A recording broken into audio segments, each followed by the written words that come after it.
नमस्कार। चलिए आज हम लोग चौथा सेट देखेंगे।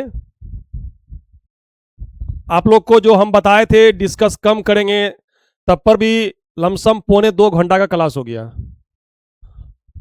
आप लोग को वह वीडियो कैसा लगा आप लोग कमेंट में जरूर बताइएगा। अब चलिए आज की क्लास हम लोग शुरू करते हैं। सेट नंबर चौथा, मॉडल सेट 4। आज हम लोग इसको देखेंगे। आपातकाल के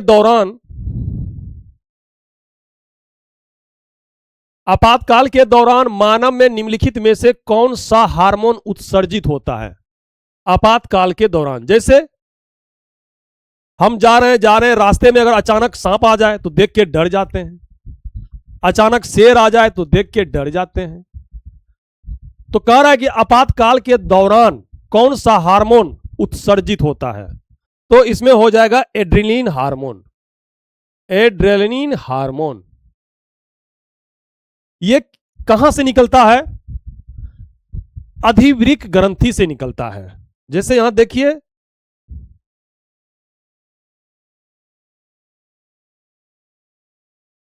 ये किडनी है, किडनी के ऊपर ही होता है अधिवृक्क ग्रंथि। इसे हम लोग कहते हैं किडनी इंग्लिश में, लेकिन हिंदी में कहते हैं वृक्क, और इसे कहते हैं अधिवृक्क। नाम से ही पता चलता है, इसे हम कहते हैं वृक्क, इसे अधिवृक्क। अधि मतलब इसके ऊपर, अधिवृक्क, अधिवृक्क से ही एड्रेनलिन हार्मोन निकलता है। इसे हम लोग लरो और उरो हार्मोन कहते हैं। लरो और उरो, तुरंत आता है, लड़ता है, तुरंत भागता है, लरो और उरो हार्मोन कहते हैं। चलिए देखते हैं दूसरा क्वेश्चन। श्वेत प्रकाश की एक किरण पुंज किसी कांच बोलिए चाहे प्रिज्म बोलिए, बात बराबर है, किसी कांच के प्रिज्म से होकर गुजरती है। एक स्पेक्ट्रम प्राप्त होता है जिसमें सबसे कम झुकने वाला रंग कौन सा घटक है? जैसे आपको बोल रहा है ये एक प्रिज्म है, यहां से एक श्वेत प्रकाश गुजारा गया, इसको जाना चाहिए सीधा, लेकिन सीधा नहीं जाता है। इसमें 7 रंग में ये क्या होता है? विभक्त हो जाता है। 7 रंग में क्या होता है? विभक्त हो जाता है। इसका ट्रिक आप लोग याद रखिएगा, VB ग्योर, VIBGYOR, VB ग्योर 7 रंगों में टूट जाता है। ये हो गया बैगनी और ये हो गया लाल, ये हो गया ऑरेंज, येलो, ग्रीन, ब्लू, इंडिको, 7 रंगों में टूट जाता है। तो इसमें सवाल पूछा जा रहा है कि सबसे कम झुकने वाला रंग कौन सा है? देखिए सबसे कम कौन हो गया? लाल हो गया। सबसे ज्यादा पूछे तो कौन हो गया? बैगनी हो गया। आइए हम दिखाते हैं आपको। यही है, एक व्हाइट प्रकाश आया, 7 रंगों में बढ़ गया, red, orange, yellow, green, blue, indigo, violet, यानी VB ग्योर लिखिएगा, आ जाएगा। देखिए सबसे कम में कौन है? इसे हम लोग विचलन कहते हैं। विचलन, सबसे कम विचलन किसका होता है? लाल रंग का। और सबसे ज्यादा विचलन किसका होता है? बैगनी रंग का। यही सवाल है और कुछ नहीं है इसमें, तो इसका आंसर हो जाएगा लाल। निम्नलिखित में से क्या राष्ट्रपति पद की उम्मीदवारी के लिए आवश्यक योग्यता नहीं है? इसमें कह रहा है कि राष्ट्रपति बनने के लिए क्या योग्यता होनी चाहिए और क्या योग्यता संविधान में दिया गया है। तो इसमें उच्च शिक्षा जो लिखा है ये योग्यता नहीं है। चाहे आप निरक्षर या 7वीं फेल, 8वीं फेल या कुछ भी नहीं पास हैं, आप राष्ट्रपति भी बन सकते हैं। राष्ट्रपति बनने के लिए आपको कोई योग्यता की आवश्यकता नहीं है, बस आपको भारत का नागरिक होना चाहिए, उम्र 35 वर्ष होना चाहिए, लोकसभा सदस्य बनने की योग्यता होनी चाहिए, लाभ का पद आप धारण नहीं किया हो। लाभ का पद क्या होता है? जैसे कर्मचारी जो नौकरी करता है, लाभ का पद धारण नहीं किया हो, 50 प्रस्तावक और 50 अनुमोदक आपके समर्थन में हो, 50 प्रस्तावक और 50 अनुमोदक आपके समर्थन में हो, जो कहां से होता है, लोकसभा सदस्य होता है या राज्यसभा सदस्य होता है। उसके बाद जमानत राशि आपको 15,000 रुपया जमा करना पड़ेगा। जमानत राशि के आरबीआई में 15,000 रुपया जमा कीजिए। अगर 1/6 वोट अगर मत नहीं लाते हैं तो ये 15,000 क्या हो जाएगा, खत्म हो जाएगा, जमानत जब्त हो जाएगा, 15,000 नहीं मिलेगा। यही है राष्ट्रपति का योग्यता और कुछ नहीं है। एक चीज हम लोग देख लेते हैं, राष्ट्रपति का एक ट्रिक है, आप लोग याद कीजिएगा तो सवाल कहीं पूछ दिया जाए तो बन जाएगा। राष्ट्रपति का ट्रिक होता है पकानी कोका दियो दसम। पकानी कोका दियो दसम। को से हो गया राष्ट्रपति का पद, को से हो गया कार्यपालिका का प्रधान, कार्यपालिका का प्रधान। नी से हो गया निर्वाचन, का से हो गया कोटा, का से हो गया कार्यकाल, दो से हो गया दोबारा। आप राष्ट्रपति जब तक मर नहीं जाते तब तक बन सकते हैं, इसमें उम्र की कोई सीमा नहीं है। यो से हो गया योग्यता, यही योग्यता वाला सवाल अभी है कि आपका क्या योग्यता होनी चाहिए। दो से है दशा कंडीशन, सौ से है शपथ, आपको शपथ कौन दिलाएगा। महाभियोग 61 में है महाभियोग, इसमें आप दे दीजिएगा यहां 52, 53, 54, 55, 56, 57, 58, 59, 60, 61। अनुच्छेद 51 तक आप जान ही रहे हैं कि अनुच्छेद 51 में मूल्य कर्तव्य की चर्चा है, 51 का को में। उसके बाद आता है 52, तो 52 से आप लोग सीधा एकदम 52, 53, 54, 55, 56, 57, 58, 59, 60, 61, 52 से 61 तक राष्ट्रपति के बारे में ये ट्रिक में आ जाता है। पकानी कोका दियो दसम, पो से राष्ट्रपति का पद। आपसे अगर पूछे कि किस अनुच्छेद में राष्ट्रपति का पद का चर्चा है, तो अनुच्छेद 52 में। किस अनुच्छेद में राष्ट्रपति कार्यपालिका का प्रधान होता है, तो 53 में। फिर निर्वाचन होता है 54 में, कोटा होता है 55 में, कार्यकाल, कार्यकाल जो होता है 5 साल, ये 56 में, दोबारा चुनाव लड़ सकता है, ये हो जाएगा 57। यही है योग्यता।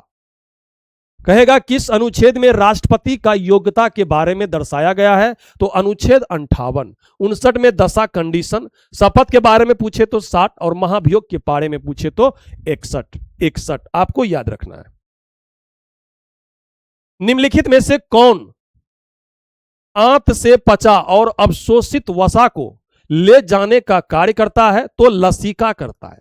कौन करता है, लसीका करता है, लसीका करता है, लसीका करता है। आप लोग देखे होंगे कि पोलियो रोग, जिसे पोलियो मार देता है, उसका कौन सा अंग प्रभावित होता है, तो लसीका प्रभावित होता है। आप देखे होंगे फाइलेरिया, जिसे हाथी पांव कहा जाता है, उसमें कौन सा अंग प्रभावित होता है, तो लसीका होता है, लसीका होता है। चलिए अगला क्वेश्चन देखते हैं। सापेक्ष का विलोम शब्द क्या होगा, सापेक्ष का विलोम शब्द क्या होगा, तो निरपेक्ष होगा। क्या होगा, निरपेक्ष होगा, निरपेक्ष होगा।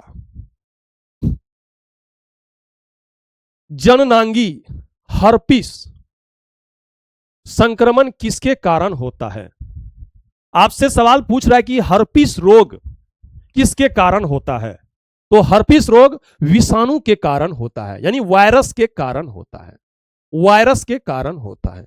इसमें आप लोग को एक ट्रिक याद रखना है। हम जीवाणु में बताए थे डिप्सिटी का कुटनी है, प्रोटोजोआ में बताए थे पेकामसोम, पेकामसोप, पेकामसोप। अब विषाणु में हम आपको बताते हैं, विषाणु में ट्रिक हो जाएगा एडे पोछे, एडे,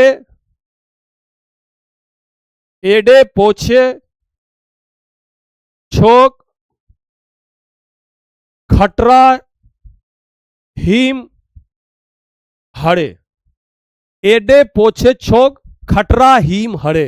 एडे पोछे छोग खटरा हीम हरे। आप लोग इसको याद रखिए, विषाणु से सारा रोग इसमें आ जाएगा।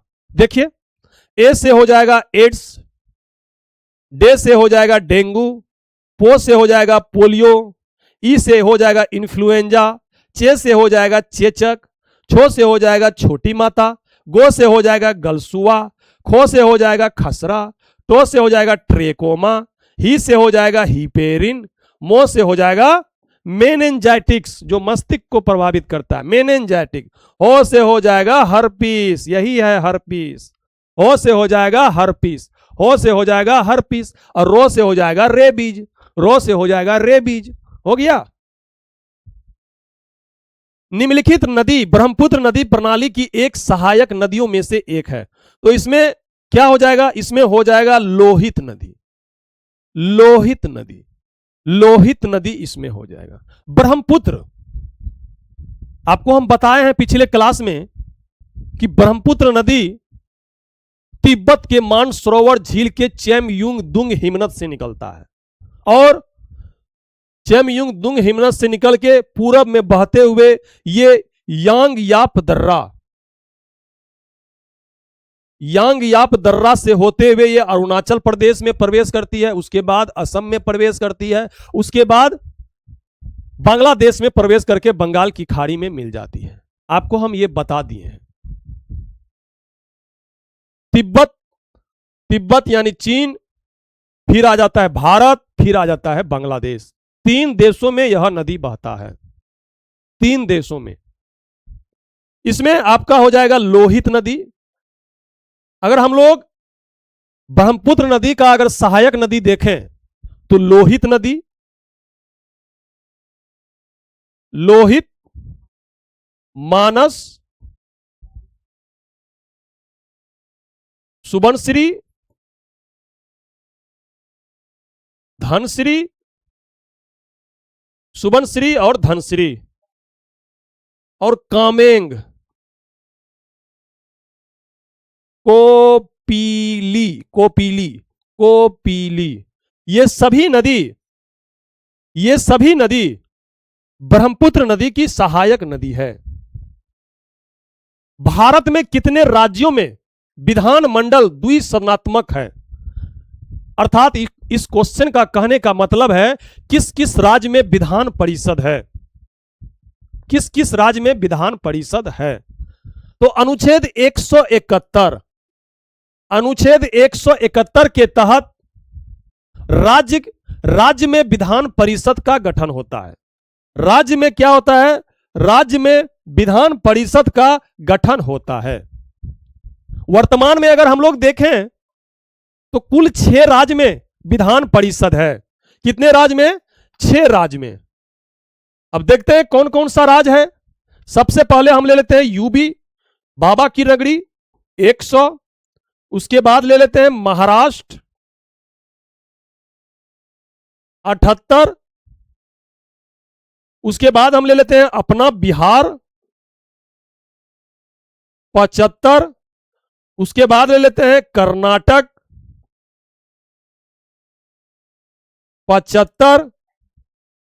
उसके बाद हम ले लेते हैं आंध्र प्रदेश 58। उसके बाद हम लेते हैं तेलंगाना 40। यही 6 राज्य में विधान परिषद है, विधान परिषद है। विधान परिषद का जो संख्या होता है वो विधानसभा का 1/3 होता है। 1/3 से अधिक नहीं होना चाहिए। भारत में स्थानीय स्वशासन का जनक किसे माना जाता है? तो लॉर्ड रिपन को माना जाता है। किसे माना जाता है? लॉर्ड रिपन को माना जाता है। किसे माना जाता है? तो लॉर्ड रिपन को माना जाता है। किसे माना जाता है? लॉर्ड रिपन को। इसमें आप लोग देख लीजिएगा, इसमें बी नंबर आंसर हो जाएगा। B number. विद्युत ट्रांसफार्मर किस सिद्धांत पर काम करता है? नाम से ही पता चलता है इलेक्ट्रिक।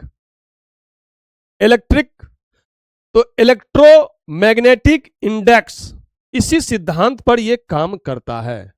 इलेक्ट्रोमैग्नेटिक इंडेक्स अर्थात विद्युत चुंबकीय प्रेरण विद्युत चुंबकीय प्रेरण के सिद्धांत पर यह काम करता है। विद्युत चुंबकीय प्रेरण के, अगर हम लोग देखें विद्युत चुंबकीय प्रेरण का खोज किसने किया था, तो माइकल फेराडे ने किया था। कौन किया था, माइकल फेराडे ने, माइकल फेराडे ने। देखते हैं 12 नंबर सवाल, निम्नलिखित में से कौन सा तिलहन रबी फसल और खरीफ फसल दोनों के रूप में उगाया जाता है, तो अरंडी का बीज। कौन उगाया जाता है, अरंडी का बीज, अरंडी का बीज, अरंडी का बीज। सरसों देखें तो क्या है, रबी फसल है। मूंगफली देखें तो क्या है, खरीफ फसल है। मूंगफली देखें तो क्या है, खरीफ फसल है। भारत की जनसंख्या 2011 के अनुसार भारतीय जनसंख्या कितना प्रतिशत ग्रामीण क्षेत्रों में रहता है, कितना प्रतिशत ग्रामीण क्षेत्रों में रहता है, तो 68.8%। आपको पता है कि ग्रामीण क्षेत्र में कितना प्रतिशत है, तो 68.8%। अब जो बचा 32.8%, वो कहां रहेगा, शहर में रहेगा। कहां रहेगा, शहर में। शहर बोलिए चाहे नगर बोलिए, बात बराबर है। शहर में कितना रहेगा, 32.2%, 32.2%। अब हम देखते हैं कि सबसे ज्यादा ग्रामीण जनसंख्या किस राज्य में है, तो हिमाचल प्रदेश में। कहां है, हिमाचल प्रदेश में सबसे ज्यादा है। और सबसे ज्यादा शहरी क्षेत्र की जनसंख्या किस राज्य में है, तो गोवा में है। कहां है, गोवा में। मुंबई नहीं मारिएगा, गोवा आंसर होगा, गोवा आंसर हो जाएगा। लगभग 62%, और इसका लगभग 89% लगभग 89%, इसका लगभग 62.2%। बांग्लादेश के साथ सबसे कम सीमा साझा करने वाला राज्य कौन सा है, तो इसमें हो जाएगा आंसर असम। बांग्लादेश के साथ, बांग्लादेश के साथ देखिए यहां, यही है बांग्लादेश, यही है बांग्लादेश।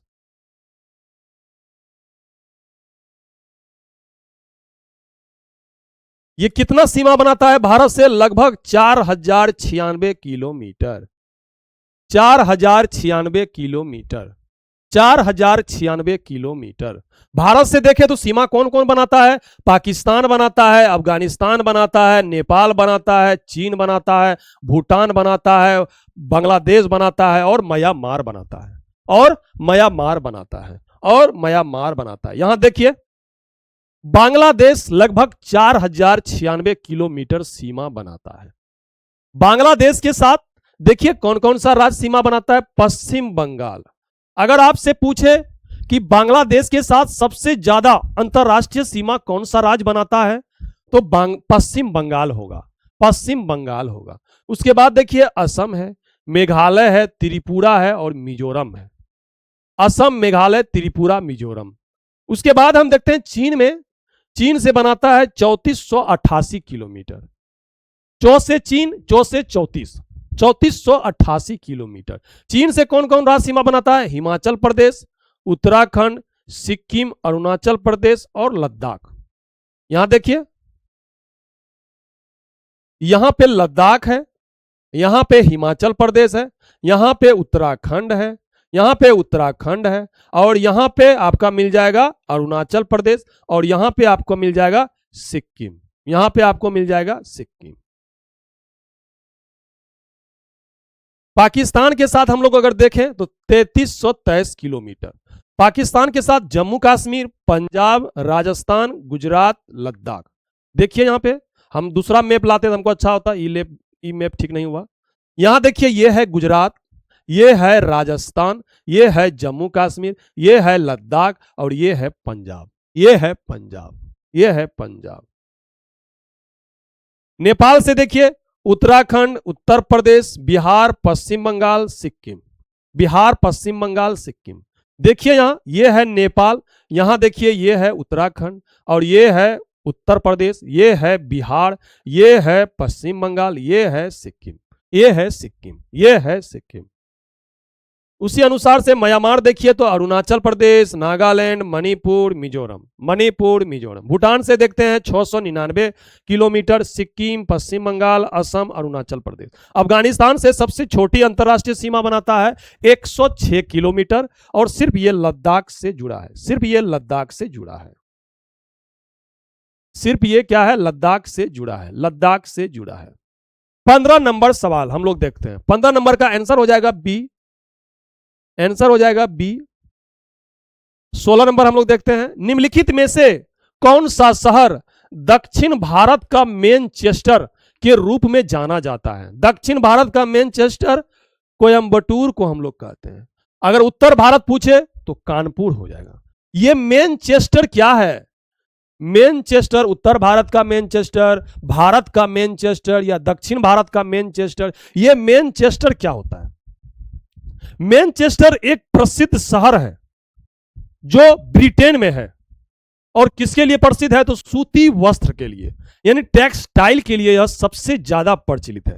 इसलिए जिस स्थान या जिस शहर में सूती वस्त्र यानी टेक्सटाइल का उद्योग ज्यादा होता है उसे हम लोग मैनचेस्टर कहते हैं। क्या कहते हैं? मैनचेस्टर कहते हैं। जैसे हम लोग देखते हैं दक्षिण भारत का मैनचेस्टर कोयम्बटूर को कहते हैं। अगर उत्तर भारत का मैनचेस्टर अगर हम लोग बोलें तो कानपुर को कहते हैं। अगर हम लोग भारत का मैनचेस्टर बोलें, भारत का मैनचेस्टर, तो अहमदाबाद होगा, अहमदाबाद होगा, अहमदाबाद होगा। निम्नलिखित भारत की पहली पंचवर्षीय योजना देश देश में शुरू हुआ था। तो भारत की पहली पंचवर्षीय योजना कब शुरू हुआ था? तो 1951 में, 1951 में। हम आपको बहुत बार ये ट्रिक बताए थे कि 3 पे 3, 5 पे 4, 80 पूरा, 90 92 जेब में। ये ट्रिक आप याद कीजिए, पूरा पंचवर्षीय योजना आ जाएगा। फिलहाल हम देखते हैं प्रथम पंचवर्षीय योजना। प्रथम पंचवर्षीय योजना कब शुरू हुआ था? तो 1951 से 1956 के बीच शुरू हुआ था। प्रथम पंचवर्षीय योजना में किसे प्राथमिकता दिया गया था? तो कृषि को प्राथमिकता दिया गया था, कृषि को। अगर हम लोग देखें इसका मॉडल कौन तैयार किया था? तो हेराड डोमर मॉडल पर आधारित था, हेराड डोमर मॉडल पर आधारित था। पंचवर्षीय योजना कौन बनाता था? तो योजना आयोग बनाता था, लेकिन उसका अनुमोदन कौन करता था? तो राष्ट्रीय विकास परिषद एनडीसी करता था, एनडीसी करता था। अगर हम लोग देखें प्रथम पंचवर्षीय योजना में हम लोग लक्ष्य कितना रखे थे विकास का? तो 2.1 कितना रखे थे विकास का लक्ष्य? 2.1% रखे थे, लेकिन प्राप्ति कितना हुआ था? 3.6% हुआ था, 3.6%, 3.6%। अर्थात यह योजना सफल था, यह योजना क्या था? सफल था।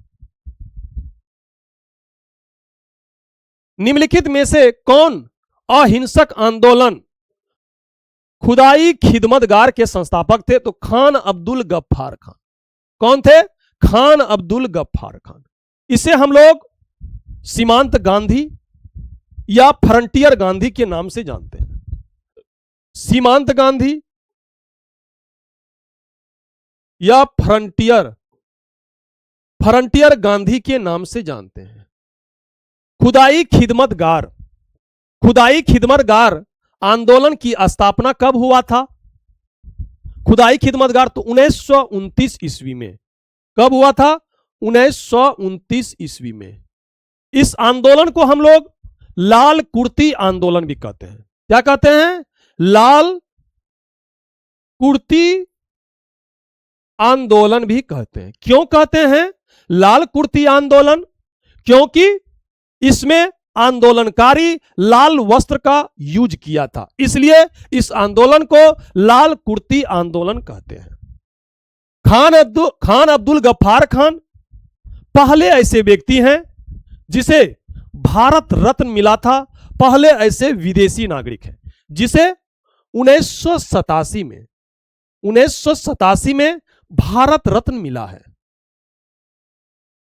भारत रत्न मिला है। और दूसरा विदेशी कौन है? National Mandela, national Mandela, national Mandela. फिर देखते हैं हम लोग 19 नंबर सवाल। हाल ही में भारत के पहले सरकारी एआई क्लिनिक का उद्घाटन कहां किया गया है? तो ग्रेटर नोएडा में। कहां किया है? ग्रेटर नोएडा में।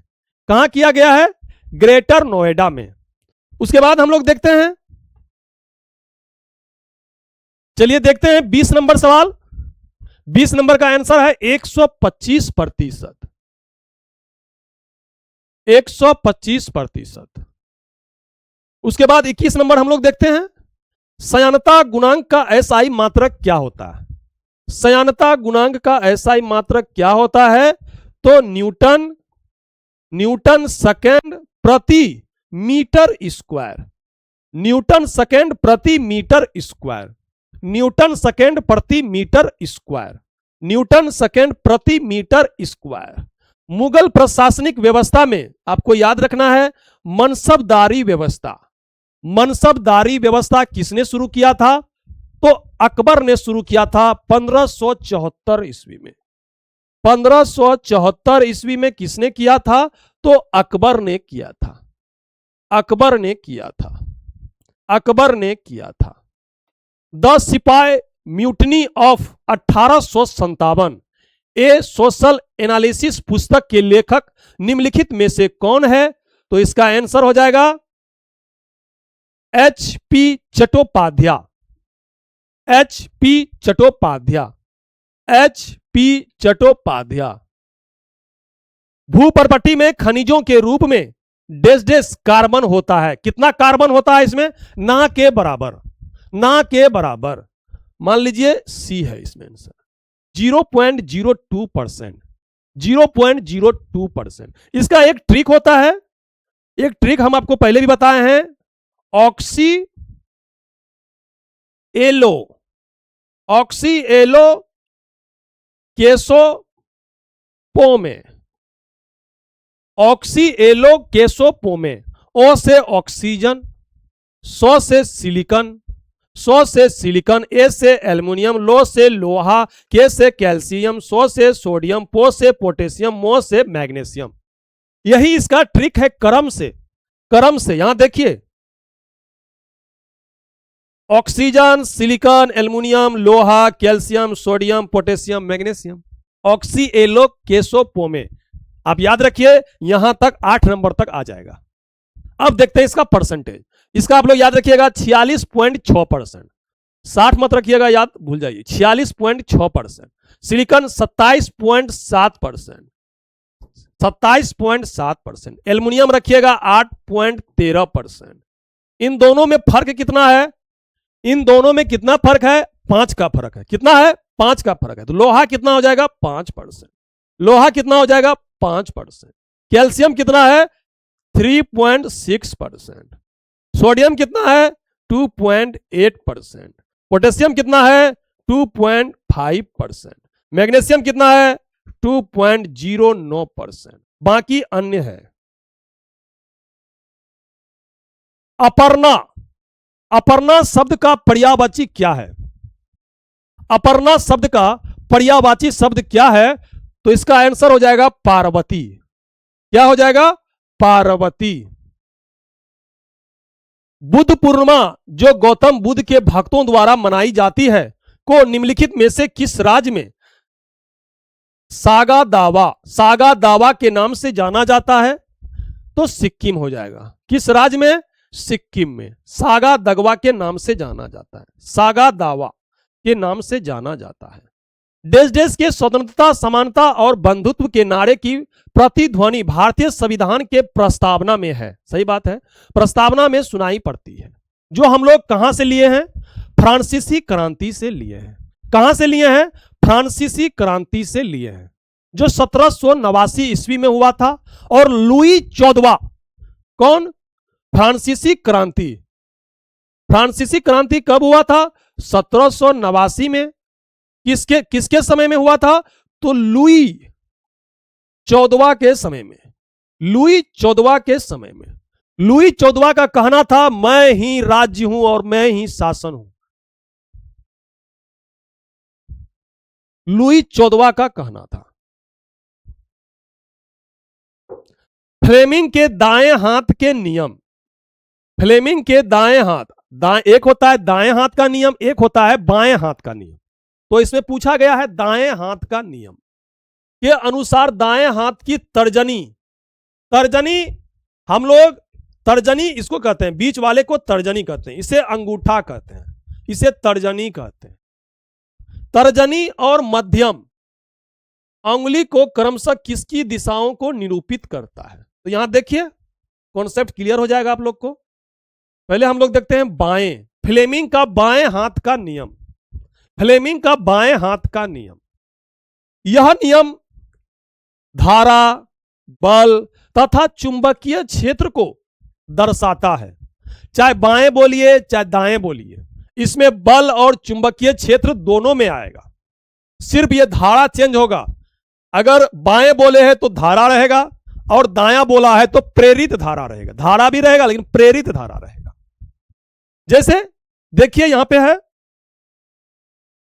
यह उंगली है, फ्लेमिंग के बाएं हाथ का नियम, यह क्या है? अंगूठा है, और ये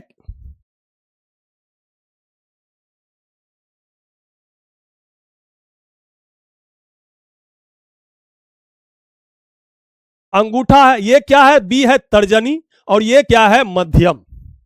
ये क्या है? मध्यम। तो इसमें जिस तरह भारत में सीबीआई, सीबीआई होता है भारत में, क्या होता है? सीबीआई,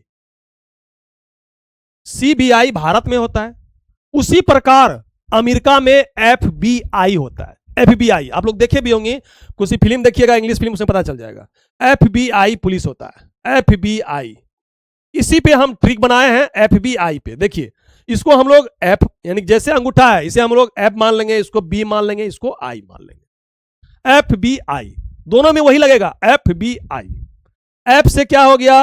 अंगूठा में एफ से हो गया बल यानी फोर्स, बल की दिशा पूछे तो फोर्स यानी बल, बल आ जाएगा।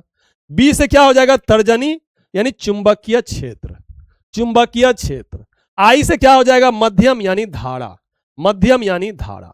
तीनों उंगलियां जो होना है ना 90 डिग्री का कोण पर होना चाहिए। तीनों उंगलियां किस डिग्री पर होना चाहिए? 90 डिग्री कोण पर। फिर देखते हैं हम लोग दाएं हाथ का नियम, इसमें भी वही है, तीन अंगूठा है, तर्जनी है और मध्यम है। इसमें भी हम लोग अंगूठा को F B I, F B I, यहां से एफ से हो जाता है बल यानी फोर्स, बी से हो जाता है चुंबकीय क्षेत्र, सिर्फ आई में चेंज हो जाता है, वहां धारा था यहां हो गया प्रेरित धारा, यहां क्या हो गया? प्रेरित धारा, यहां क्या हो गया? प्रेरित धारा, यहां क्या हो गया? प्रेरित धारा। देख लीजिए यहां पे आंसर। अब फ्लेमिंग के दाएं हाथ, दाएं हाथ है, यहां कहता है तर्जनी और मध्यम, तर्जनी और मध्यम। तो एफ बी आई, एफ नहीं पूछ रहा है, ये दोनों पूछ रहा है, पहले तर्जनी फिर मध्यम। तो क्या हो जाएगा? पहले चुंबकीय क्षेत्र, उसके बाद प्रेरित धारा, चुंबकीय क्षेत्र और प्रेरित धारा, चुंबकीय क्षेत्र और प्रेरित धारा। चलिए अगला क्वेश्चन देखते हैं। एस्कॉर्बिक एसिड को किस नाम से जाना जाता है? तो विटामिन सी को हम लोग एस्कॉर्बिक एसिड कहते हैं, विटामिन सी को। तो ए को क्या कहते हैं? इसे हम लोग रेटिनॉल कहते हैं। क्या कहते हैं? रेटिनॉल कहते हैं। बी को क्या कहते हैं? थायमिन कहते हैं, बी कॉम्प्लेक्स होता है, बी थायमिन। डी को क्या कहते हैं? कैल्सीफेरॉल कहते हैं, कैल्सीफेरॉल कहते हैं। 30 नंबर आंसर देखते हैं। 30 नंबर में आंसर क्या हो जाएगा? तो बी हो जाएगा 24। 30 नंबर में आंसर क्या हो जाएगा? बी हो जाएगा। 31 नंबर हम लोग सवाल देखते हैं। निम्नलिखित में से कौन सा कार्बन का क्रिस्टलीय अपरूप नहीं है? तो कार्बन का क्रिस्टलीय अपरूप होता है हीरा, ग्रेफाइट, फुलरिन, हीरा, ग्रेफाइट, फुलरिन। तो इसमें फुलरिन, ग्रेफाइट, हीरा, इसमें कोक जो होता है ये नहीं होता है। कोक बोलिए या कोयला बोलिए, बतवा बराबर है, डिफरेंस इज तनियो मनी नहीं, कोयला हो जाएगा। तो यही आंसर हो जाएगा। जम्मू कश्मीर भारत का अभिन्न अंग कब बना? कह रहा है कि जम्मू कश्मीर भारत का अंग यानी भारत में कब शामिल हुआ? तो कब शामिल हुआ? 15 अगस्त 1947 को हमारा देश आजाद हुआ।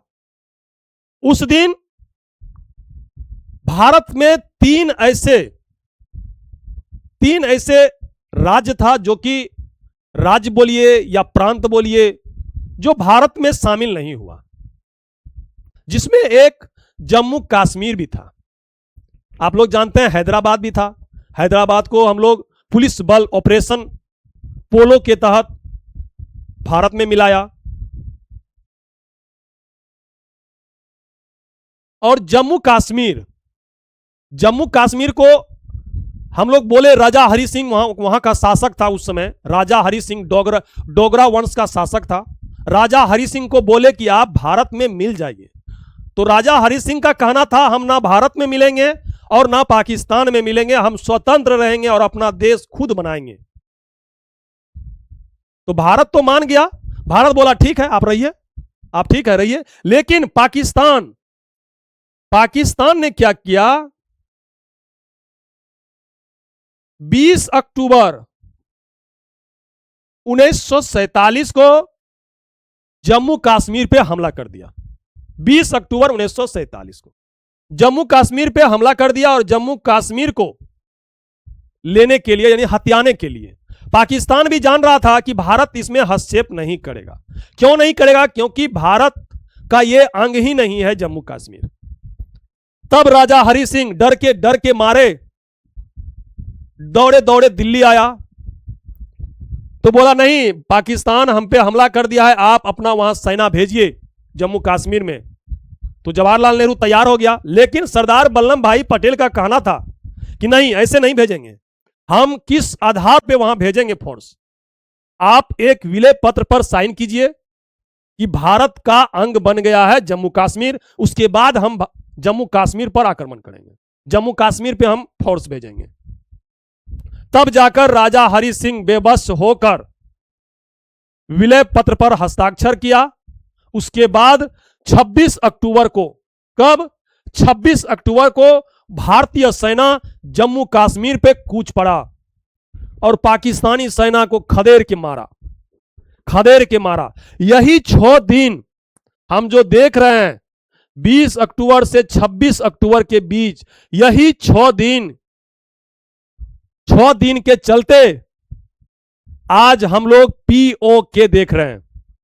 अगर उस समय राजा हरि सिंह जैसे 20 अक्टूबर को हमला किया, तुरंत चले जाता 21 अक्टूबर को जवाहरलाल नेहरू के पास, सरदार वल्लभ भाई पटेल के पास, तो तुरंत हमला हो जाता, विलय पत्र पर हस्ताक्षर कर देता। तो लेकिन नहीं, यही 6 दिन के चलते आज हम लोग पाकिस्तान को झेल रहे हैं POK में। आपको यह सवाल बताते हैं तो हमारा शरीर का रोंवा खड़ा हो जाता है। POK जैसे ले लिया है पाकिस्तान। चलिए, उस समय का ये सिचुएशन था, हो गया। भारत ने समवर्ती सूची की संकल्पना कहां से लिया था? तो समवर्ती सूची का संकल्पना जो हम लोग लिए हैं, ये ऑस्ट्रेलिया के संविधान से लिए हैं। कहां से लिए हैं? ऑस्ट्रेलिया के संविधान से लिए हैं।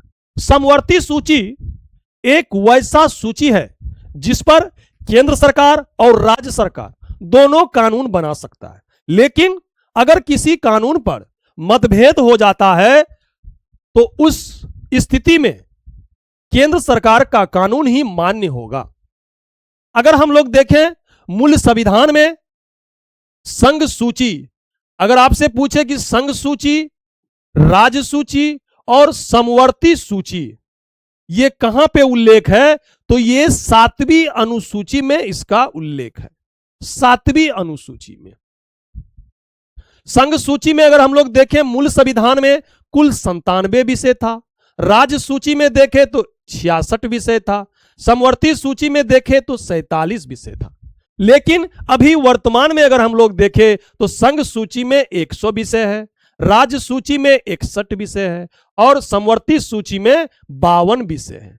आपको यहां क्या दिख रहा है कि यहां 66 था, यहां 61 हो गया, यहां 47 था, यहां 52 हो गया। अर्थात 5 विषय यहां पे क्या हो गया? घट गया और 5 विषय यहां जुड़ गया। तो हम कह सकते हैं कि 42वां संविधान संशोधन अधिनियम 1976 के तहत 5 विषय को राज्य सूची से निकाल के समवर्ती सूची में डाल दिया। 42वां संविधान संशोधन 1976 के तहत कौन कौन सा विषय? शिक्षा, वन्यजीव अभयारण्य, मापतोल और न्यास परिषद। आपको इतना याद रखना है, ज्यादा मत याद रखिए। सदन में जिन प्रश्नों का उत्तर सदस्य अगर लिखित चाहता है तो ऐसे प्रश्नों को हम लोग क्या कहते हैं? मान के चलिए संसद का सत्र चल रहा है, आपको अगर किसी मंत्री से सवाल पूछना है, रेल के बारे में, कृषि के बारे में, कृषि मंत्री से आप अगर किसी से सवाल पूछ रहे हैं तो सवाल दो तरह का होता है। एक होता है तारांकित प्रश्न, एक होता है अतारांकित प्रश्न। तारांकित प्रश्न में क्या होता है कि मुखामुखी जवाब होता है। आपसे पूछे, हाँ कृषि में आप क्या कर रहे हैं, कितना % है विकास दर है, तुरंत मंत्री तुरंत जवाब देगा, एकदम तुरंत, हाँ मेरा 20% विकास दर है, हम ये काम किए। तो इसमें जो पूछ रहा है सवाल तुरंत उसका अनुपूरक प्रश्न पूछेगा, नहीं ये आप गलत बोल रहे हैं। यानी कि तारांकित प्रश्न में जो सवाल पूछता है उसका अधिकार है कि वो अनुपूरक प्रश्न भी मंत्री से पूछ सकता है, लेकिन अतारांकित प्रश्न में आप अनुपूरक सवाल नहीं पूछ सकते हैं। क्यों नहीं पूछ सकते हैं? क्योंकि यह लिखित रूप से होता है। आपको जब लिख के ढड्डा में दइए दिया तो आप पढ़ लीजिए। तो पूछना क्या है? यही होगा सी नंबर, अतारांकित प्रश्न। अतारांकित प्रश्न 35 नंबर सवाल हम लोग देखते हैं। 35 नंबर का आंसर हो जाएगा सी। वर्ष 1950 में अपनाए गए मूल भारतीय संविधान का हिस्सा कौन सा नहीं है? इसमें कह रहा है कि जब हमारा संविधान बना उस समय संविधान में क्या चीज इसमें नहीं था? आपातकाल था, यह सभी था, लेकिन मूल्य कर्तव्य नहीं था। अब आप बोलिएगा क्यों भाई, क्यों नहीं था? क्योंकि यह बात आपको भी जानना चाहिए कि मूल्य कर्तव्य को हम लोग 42वां संविधान संशोधन अधिनियम 1976 के तहत इसे जोड़ा गया। भाग 4 का क अनुच्छेद 51 का क जोड़ के 10 मूल्य कर्तव्य को जोड़ा गया। लेकिन वर्तमान में कितना है? 11 मूल्य कर्तव्य। तो 11वां मूल्य कर्तव्य जो है 86वां संविधान संशोधन 2002 के द्वारा जोड़ा गया 11वां मूल्य कर्तव्य। 11वां मूल्य कर्तव्य क्या है? 6 से 14 वर्ष के बच्चे को निःशुल्क शिक्षा, 6 से 14 वर्ष के बच्चे को। गरबा नृत्य किस राज्य का लोकप्रिय नृत्य है? तो गरबा गुजरात का हो जाएगा। कहां का हो जाएगा? गुजरात का हो जाएगा। गुजरात में आप लोग को याद रखना है गरबा, डांडिया, गरबा और डांडिया। उसके बाद हम लोग बिहार में देखें तो जट जाटिन, कजरी, कर्मा, एक होता है डोम कच। असम में देखें तो बिहू, एक होता है कोह बिहू। आपको हम बताए हैं कोह बिहू अरुणाचल प्रदेश का है। नई दिल्ली किस रेलवे जोन का मुख्यालय है? नई दिल्ली किस रेलवे जोन का मुख्यालय है? तो यह उत्तर रेलवे जोन का मुख्यालय है। उत्तर रेलवे जोन का, यहां देखिए उत्तर रेलवे जोन का मुख्यालय है। भारत में अभी वर्तमान में हम लोग देखें तो 18 रेलवे जोन है। कितना? 18। अभी हम देखे नहीं है करंट क्या बढ़ा है कि घटा है, पता नहीं, हम देखे नहीं है। लेकिन दक्षिण तटीय रेलवे ये 18वां जोन है। 18वां जोन है। चलिए देखते हैं, अगर आपसे सवाल पूछे कि उत्तर रेलवे कहां है तो देखिए उत्तर में दिल्ली। दक्षिण रेलवे कहां है? चेन्नई। स्वर्णिम चतुर्भुज योजना आपको याद अगर होगा तो वही है, दिल्ली, कलकत्ता, चेन्नई, मुंबई। स्वर्णिम चतुर्भुज योजना जो हम आपको कल बताए थे, वर्ष 2001 में शुरू हुआ था और 2012 में इसका कार्य पूर्ण हुआ था। दिल्ली, अगर उत्तर रेलवे पूछे तो दिल्ली, दक्षिण रेलवे पूछे तो चेन्नई, पूर्व रेलवे पूछे तो कोलकाता, और पश्चिम रेलवे पूछे तो मुंबई चर्चगेट, और मध्य रेलवे पूछे तो मुंबई जीएसटी, छत्रपति शिवाजी टर्मिनल। अगर पूछे आपको अब उत्तर मध्य रेलवे तो इलाहाबाद, उत्तर मध्य रेलवे इलाहाबाद, पूर्व मध्य रेलवे अपना हाजीपुर, पूर्व मध्य रेलवे अपना हाजीपुर, दक्षिण मध्य रेलवे सिकंदराबाद, दक्षिण मध्य रेलवे सिकंदराबाद, पश्चिम मध्य रेलवे जबलपुर, पश्चिम मध्य रेलवे जबलपुर। अब आपको पढ़ना है कि उत्तर पूर्वी रेलवे गोरखपुर, पूर्वोत्तर रेलवे का जोन है ये, और उत्तर पश्चिम रेलवे जयपुर, उत्तर पश्चिम रेलवे जयपुर, दक्षिण पश्चिम रेलवे हुबली, दक्षिण पश्चिम रेलवे हुबली, फिर दक्षिण पूर्व रेलवे कलकत्ता, दक्षिण पूर्व रेलवे कलकत्ता, फिर देखिए उत्तरी पूर्वी सीमांत रेलवे मालेगांव, असम में पड़ता है मालेगांव, पूर्वी तटीय रेलवे भुवनेश्वर, पूर्वी तटीय रेलवे भुवनेश्वर, दक्षिण पूर्वी मध्य रेलवे बिलासपुर। उसके बाद कलकत्ता एक मेट्रो भी है, कलकत्ता मेट्रो कलकत्ता में है, नाम सही पता चलता है। उसके बाद दक्षिण तटीय रेलवे विशाखापत्तनम, विशाखापत्तनम, विशाखापत्तनम। तो इसका आंसर क्या हो जाएगा? उत्तर रेलवे, उत्तर रेलवे, उत्तर रेलवे। अगर आपसे पूछे दक्षिण रेलवे का जोन कौन सा है, दक्षिण में क्या है? चेन्नई, चेन्नई। पूर्वी जोन का मुख्यालय कोलकाता, कोलकाता। मध्य railway Mumbai Shivaji terminal, Mumbai Shivaji terminal, आपको याद रखना है। भारतीय रिजर्व बैंक अन्य व्यावसायिक बैंकों को अल्पकालीन के लिए जिस दर पर ऋण देता है उस दर को क्या कहते हैं? इसमें कह रहा है कि भारतीय रिजर्व बैंक, भारतीय रिजर्व बैंक व्यावसायिक बैंकों को अल्पकालीन, अल्प अवधि के लिए यानी 1 से 14 दिन के लिए जो लोन देता है, जो ऋण देता है, उसको हम लोग क्या कहते हैं? तो उसको हम लोग कहते हैं रेपो रेट। क्या कहते? Repo rate, repo rate. अब ये रेपो रेट क्या होता है, रिवर्स रेपो रेट क्या होता है, एसएलआर क्या होता है, सीआरआर क्या होता है और बैंक रेट क्या होता है? सबसे पहला बात आपको जानना पड़ेगा कि मौद्रिक नीति क्या होता है। यह सब मौद्रिक नीति के अंतर्गत ही आता है, लेकिन आपको इसका करंट जो अभी डाटा है, करंट डाटा याद रखिए, क्योंकि यह सवाल पूछ दिया जाता है कि मौद्रिक नीति में अभी रेपो रेट कितना परसेंट चल रहा है। तो आपको याद रखना है कि रेपो रेट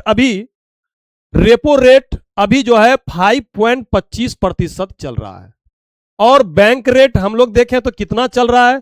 5.5 यानी 50%, 5.50%। और रिवर्स रेपो रेट पूछे तो कितना चल रहा है? रिवर्स रेपो रेट चल रहा है 3.35%। जबकि अगर हम लोग सीआरआर देखें तो अभी 3% है, पहले 4 था, अभी 3% है। जबकि एसएलआर कितना है अभी? एसएलआर कितना है? 18%। कितना है? 18%। देखिए रेपो रेट क्या होता है? जब आरबीआई किसी व्यवसायिक बैंक को 1 से 14 दिन के लिए, 1 से 14 दिन के लिए अगर लोन देता है तो उसे हम लोग क्या कहते हैं? रेपो रेट कहते हैं। उसे हम लोग क्या कहते हैं? रेपो रेट कहते हैं। फिर देखते हैं बैंक रेट। अगर आरबीआई किसी व्यवसायिक बैंक को 14 दिन से अधिक के लिए अगर ऋण देता है तो उसे हम लोग कहते हैं बैंक रेट। एक होता है reverse repo rate. Reverse repo rate ये क्या है? मान के चलिए किसी व्यवसायिक बैंक के पास बहुत पैसा है तो वो क्या करेगा? लोन बांटेगा, लोन बांट के अपने पास रखेगा, लेकिन अपने पास रखने से उसको फायदा नहीं है। अगर आरबीआई के पास रख देता है तो देखिए 3.35% उसे ब्याज मिलेगा। तो व्यवसायिक बैंक क्या करता है कि अपने पास अगर जो भी पैसा है अपने काम के मुताबिक रख लेता है, जो पैसा बचता है ज्यादा तो वो क्या करता है? आरबीआई के पास जाकर रख देता है। तो उसे हम लोग कहते हैं reverse repo rate. Reverse repo rate. एक होता है सीआरआर। ये क्या होता है सीआरआर? सभी व्यवसायिक बैंक को अपने कुल जमा या पूंजी का 3%, कितने? 3%। ये पहले 4 था इसलिए हमेशा 4 याद रहता है। 3% आरबीआई के पास आपको जमा रखना पड़ेगा हमेशा। मान के चलिए किसी व्यवसायिक बैंक का 100 रुपया पूंजी है, 100 रुपया, तो 100 रुपया में 3 रुपया हमेशा आपको आरबीआई के पास रखना पड़ेगा। कल चल के मान के चलिए आपका बैंक दिवालिया हो जाए तो जनता को जो पैसा जो आप देगा तो कौन देगा? आरबीआई देगा। यही 3% से देगा जनता को पैसा। तो ये इसलिए 3% रखता है CRR के तौर पे। उसके बाद हम लोग देखते हैं एसएलआर। ये क्या होता है?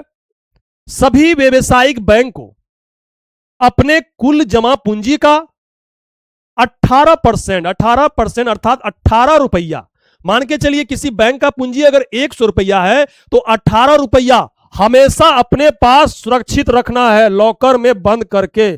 कभी भी आरबीआई का टीम अगर छापा मार दे तो आपके पास हमेशा 18 रुपया रहना चाहिए।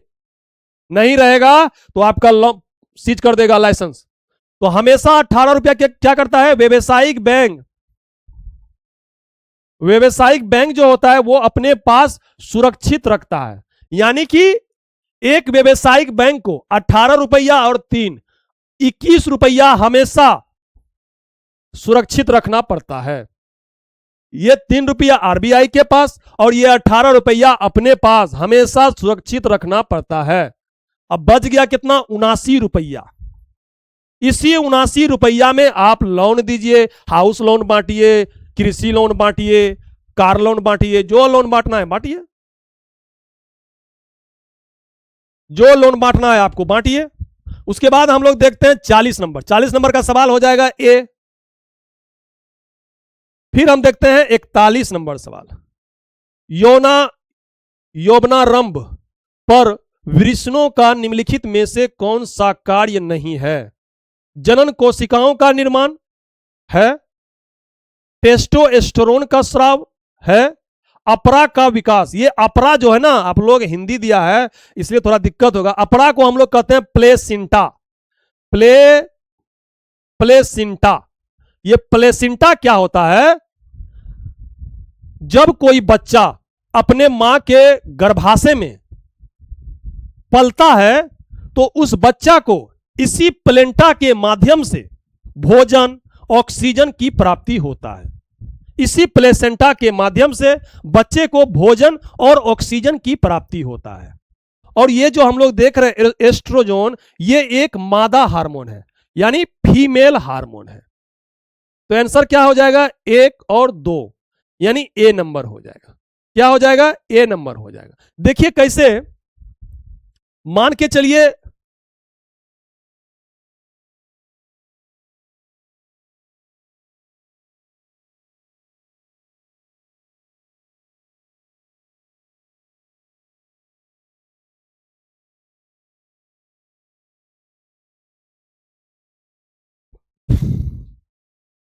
देखिए इसी को हम लोग कहते हैं, क्या कहते हैं इसको हम लोग? सीसन। क्या कहते हैं? सीसन,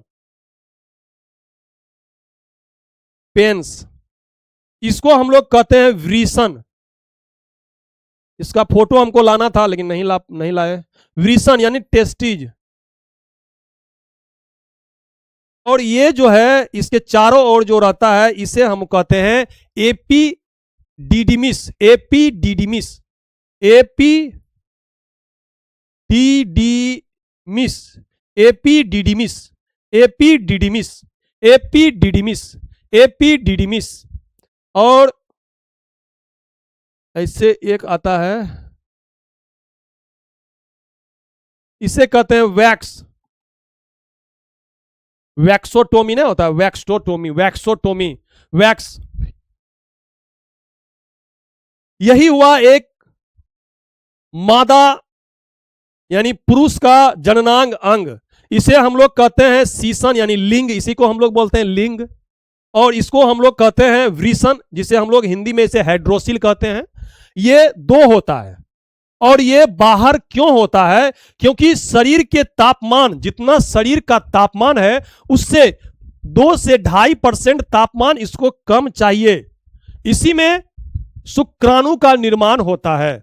इसी में क्या होता है, शुक्राणु का निर्माण होता है। ये जो आप देख रहे हैं एपिडिडिमिस जो चारों बगल रहता है विरीसन का, इसी में शुक्राणु क्या होता है, परिपक्व होता है, परिपक्व होता है।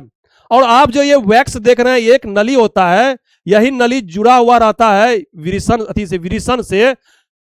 तो मान के चलिए एक मादा नसबंदी कराता है तो क्या करता है, यही नली को काट देता है, काट देता है, तो क्या होता है, वैक्सोटोमी। तो आपसे सवाल पूछेगा, एक होता है वैक्सोटोमी, किसका नसबंदी है, तो मादा यानी मेल का नसबंदी को हम लोग कहते हैं वैक्सोटोमी, वैक्सोटोमी, वैक्सोटोमी। टेस्टिज, ये जो आप टेस्टिज देख रहे हैं, टेस्टिज टेस्टोस्टेरोन हार्मोन का क्या करता है, निर्माण करता है। टेस्टोस्टेरोन हार्मोन यही है, टेस्टोस्टेरोन हार्मोन का निर्माण करता है। उसके बाद शुक्राणु का भी क्या करता है, निर्माण करता है। शुक्राणु का भी क्या करता है, निर्माण करता है। देखिए यहां सर के बारे में सर बताए हैं, थोड़ा देख लेते हैं। विरीसन, जो अभी हम बताए आपको, विरीसन का कार्य क्या होता है, शुक्राणु का निर्माण करता है। नर हार्मोन यही टेस्टोस्टेरोन हार्मोन का स्रावन करता है। यही दो चीज बहुत महत्वपूर्ण है। विरीसन कोष, देखिए ये विरीसन कोष को ही हम लोग क्या कहते हैं, एपिडिडिमिस, इंग्लिश में एपिडिडिमिस।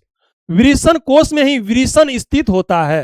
यहां देखिए विरीसन, मिट गया, विरीसन कोष में ही क्या होता है, विरीसन कोष में ही बीच में विरीसन स्थित होता है, यानी टेस्टिज स्थित रहता है। यह शरीर के बाहर स्थित रहता है। क्यों, इसका तापमान शरीर के तापमान का लगभग 2 से 2.5% कम होना चाहिए। उसके बाद देखिए विरीसन से स्रावित हार्मोन टेस्टोस्टेरोन एंड्रोस्टेरोन हार्मोन नर में यौवनावस्था को प्रेरित करता है। टेस्टोस्टेरोन हार्मोन का ये मेल में सेकेंडरी सेक्सुअल हार्मोन है। जैसे दाढ़ी, बाल, मोटा आवाज होना, शरीर में बाल आना, ये सब टेस्टोस्टेरोन हार्मोन का ही कार्य है। अधिविरीसन शुक्राणु को क्या करता है, संग्रहण स्थान। अधिविरीसन में शुक्राणु परिपक्व होता है। शुक्राणु यही सक्रियता प्राप्त करते हैं। एस्ट्रोजन अंडवाहिनी के परिवर्धन को पूर्ण करता है। यह स्त्री यौन अभिलक्षणों के विकास के लिए उत्तरदायी है। यही है अपरा यानी प्लेसिंटा, गर्भाशय के दौरान विकसित होने वाला एक महत्वपूर्ण अंग है, जो गर्भाशय में भ्रूण यानी बच्चा को, भ्रूण को माता के रक्त से पोषण यानी भोजन और ऑक्सीजन पहुंचाता है, भोजन और ऑक्सीजन पहुंचाता है। प्रसिद्ध जगन्नाथ मंदिर कहां है, तो पुरी में है। पुरी कहां है, ओडिशा में है। पुरी कहां है, ओडिशा में है।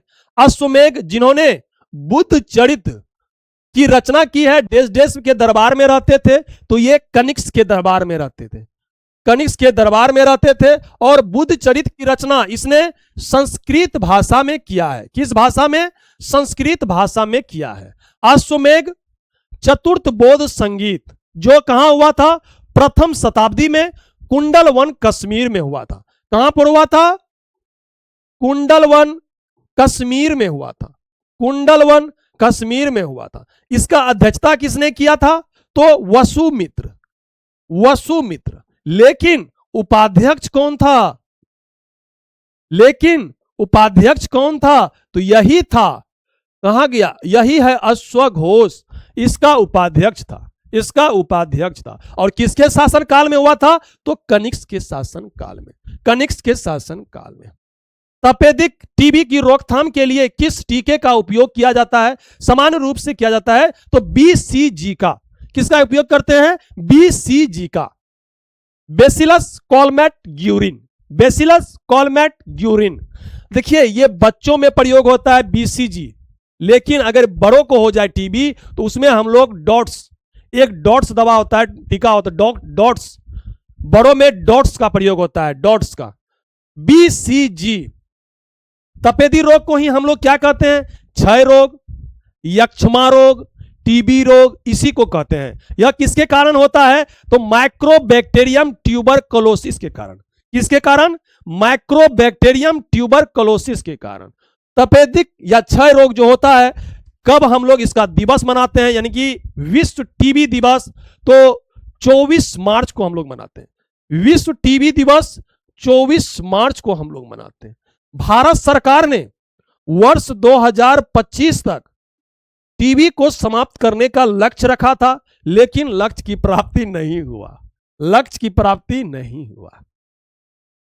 यहां देखिए, एक है डीपीटी, इसे हम लोग कहते हैं ट्रिपल वैक्सीन।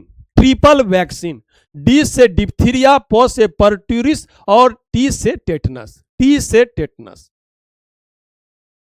खेलो इंडिया यूथ गेम 2025 की मेजबानी किस राज्य में या किस राज्य के द्वारा किया गया है? तो बिहार राज्य के द्वारा। किस राज्य के द्वारा किया गया है? बिहार राज्य के द्वारा।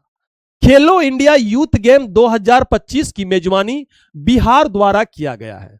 यह खेलो इंडिया यूथ गेम का 7वां संस्करण है। 7वां संस्करण था। इस खेल का थीम क्या था? खेल से देश और खेल से विकास। खेल से देश और खेल से विकास। शुभांकर क्या था? तो गज सिम्हा। गज सिम्हा, हाथी और शेर का मिश्रण। हाथी और शेर का मिश्रण, गज सिम्हा। इसमें अगर हम लोग देखें रैंक 1 में कौन था, तो रैंक 1 में महाराष्ट्र था। रैंक 1 में महाराष्ट्र था। कुल 58 पदक जीता, स्वर्ण पदक, और रजत कितना जीता? 47 जीता, और कांस्य 53 जीता। कुल कितना? 158 पदक। सिर्फ आप महाराष्ट्र याद रखिए और बिहार का भी याद रखना पड़ेगा। बिहार 15वें स्थान पे आया।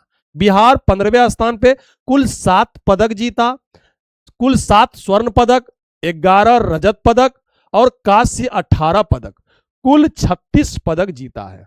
एक रखिए महाराष्ट्र याद कि महाराष्ट्र प्रथम स्थान पे आया, और 15वां नंबर पे अपना बिहार आया 36 पदक जीतकर, जिसमें स्वर्ण पदक 7, रजत पदक कितना? 11 और कांस्य पदक कितना? 18। बिहार के 5 शहर, यह बहुत महत्वपूर्ण है, आपसे सवाल पूछ देगा। बिहार के 5 शहर पटना, राजगीर, बेगूसराय, गया और भागलपुर में खेल हुए थे, जबकि जिम्नास्टिक, निशानेबाजी और साइकिलिंग जैसे कुछ खेल नई दिल्ली में भी आयोजित किए गए थे। नई दिल्ली में भी आयोजित किए गए थे। यह पहली बार था जब खेलो इंडिया यूथ गेम का आयोजन बिहार में हुआ था। तो बिहार में तो सवाल पूछेगा, क्योंकि यह पहली बार खेल हुआ है। आपको याद रखना है बिहार में कहां कहां हुआ? पटना, राजगीर, बेगूसराय, गया और भागलपुर में हुआ। कहां हुआ? भागलपुर के यानी कि बिहार के 5 शहर में हुआ। 5 शहर में, और बिहार 15वें स्थान पे रहा, कुल 36 पदक जीतकर। कुल 36 पदक जीतकर, ये याद रखिएगा, ठीक ना। मुस्लिम लीग की स्थापना किस वर्ष किया गया था? तो 1906 में किया गया था। मुस्लिम लीग की स्थापना 1906 में ढाका में किया गया था, सलीम उल्लाह खां और आगा खां के बीच, और आगा खां के द्वारा। सलीम उल्लाह खां और आगा खां। निम्नलिखित में से कौन सा शास्त्रीय द्रविड़ भाषा है? द्रविड़ भाषा है तो कौन सा हो जाएगा? तमिल। कौन सा हो जाएगा? तमिल। कौन सा हो जाएगा? तमिल।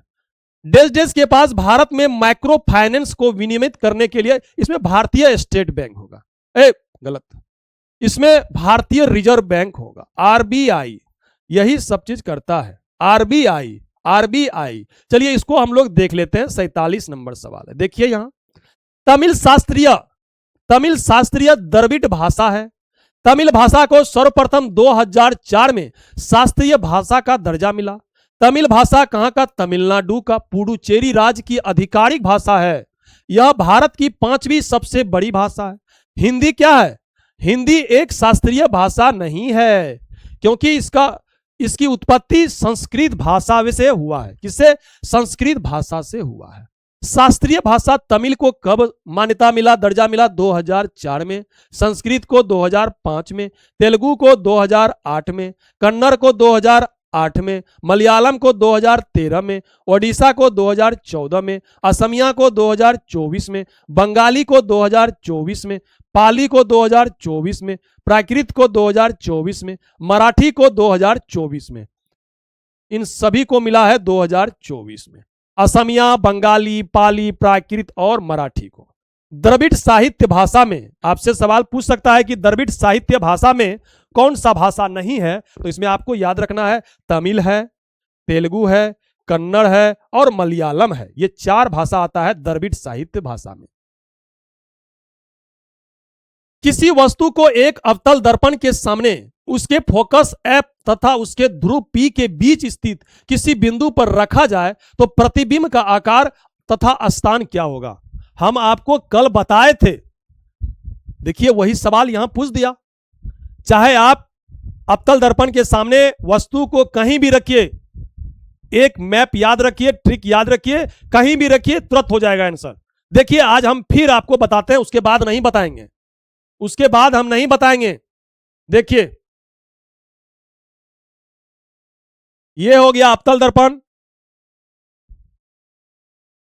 यहां हो गया पोल, ये हो गया फोकस, ये हो गया वक्रता केंद्र और ये हो गया अनंत।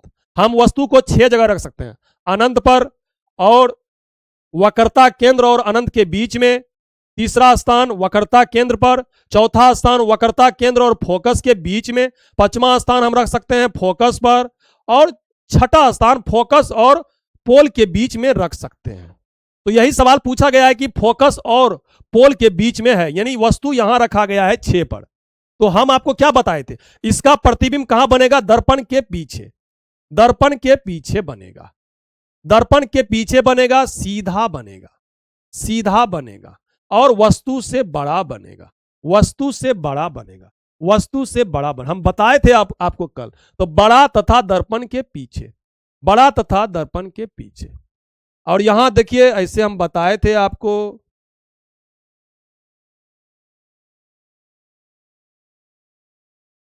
यही सवाल अगर पूछ दे, यह उल्टा बन गया है, ये उल्टा प्रतिबिंब, यहां छोटा उससे बड़ा फिर बराबर फिर बड़ा फिर बड़ा। यहां अगर आपसे सवाल पूछ दे कि वस्तु को अगर हम अनंत पे रखते हैं, वस्तु को अगर हम अनंत पे रखते हैं तो प्रतिबिंब कहां बनेगा, तो यहां 1 दे दीजिए, यहां 2, यहां 3, यहां 4, यहां 5। वस्तु को अगर हम अनंत पे रखते हैं तो प्रतिबिंब फोकस पर बनेगा। वस्तु को अगर हम वक्रता केंद्र और अनंत के बीच में रखते हैं तो प्रतिबिंब कहां बनेगा, फोकस और वक्रता केंद्र के बीच में बनेगा। अगर हम वस्तु को वक्रता केंद्र पे रखते हैं तो प्रतिबिंब वक्रता केंद्र पे बनेगा। इसी तरह होता है, आपको हम कल बताए थे डिटेल से, आप देखिएगा। 50 नंबर, इसमें आंसर हो जाएगा ए नंबर। बिहार का शोक हम लोग किसे कहते हैं, बिहार का शोक कोसी नदी को कहते हैं, कोसी नदी को कहते हैं। 1951 की एलपीजी रणनीति में एल क्या है, तो एल क्या है, लीवरलाइजेशन, लीवरलाइजेशन, एलपीजी, लीवरलाइजेशन, प्राइवेटाइजेशन, ग्लोबलाइजेशन, ग्लोबलाइजेशन। 1991 में, कब, 1991 में, 1991 में, 1991 में, 1991 में प्रधानमंत्री कौन था, तो पीवी नरसिम्हा राव। कौन था, पीवी नरसिम्हा राव। और उस समय वित्त मंत्री कौन था, तो मनमोहन सिंह। कौन था, मनमोहन सिंह। 24 जुलाई 1991 को तत्कालीन वित्त मंत्री मनमोहन सिंह द्वारा एलपीजी की घोषणा किया गया, एलपीजी की घोषणा किया गया। और उस समय कौन सा पंचवर्षीय योजना चल रहा था, तो 8वीं पंचवर्षीय योजना, 8वीं पंचवर्षीय योजना। देखिए लिबरलाइजेशन, अगर हम लोग इसे हिंदी में कहें तो इसे कहते हैं उदारीकरण, निजीकरण, वैश्वीकरण। उदारीकरण का मतलब क्या होता है, उदारीकरण का मतलब होता है कि भारतीय कंपनी में, मान के चलिए भारत का कोई कंपनी है, उसमें ज्यादा प्रतिबंध नहीं होना चाहिए। ज्यादा प्रतिबंध होता है तो काम क्रिया ठप हो जाता है, ज्यादा प्रतिबंध नहीं होना चाहिए। उदारीकरण, निजीकरण का मतलब क्या होता है कि निजीकरण यानी प्राइवेटेशन करना, जैसे सरकारी कंपनी को प्राइवेट व्यक्ति को दे देना कि आप चलाइए। और ग्लोबलाइजेशन का मतलब होता है कि अंतरराष्ट्रीय व्यापार में जुड़ा होना, पूरे विश्व से जुड़ा रहना, ग्लोबलाइजेशन।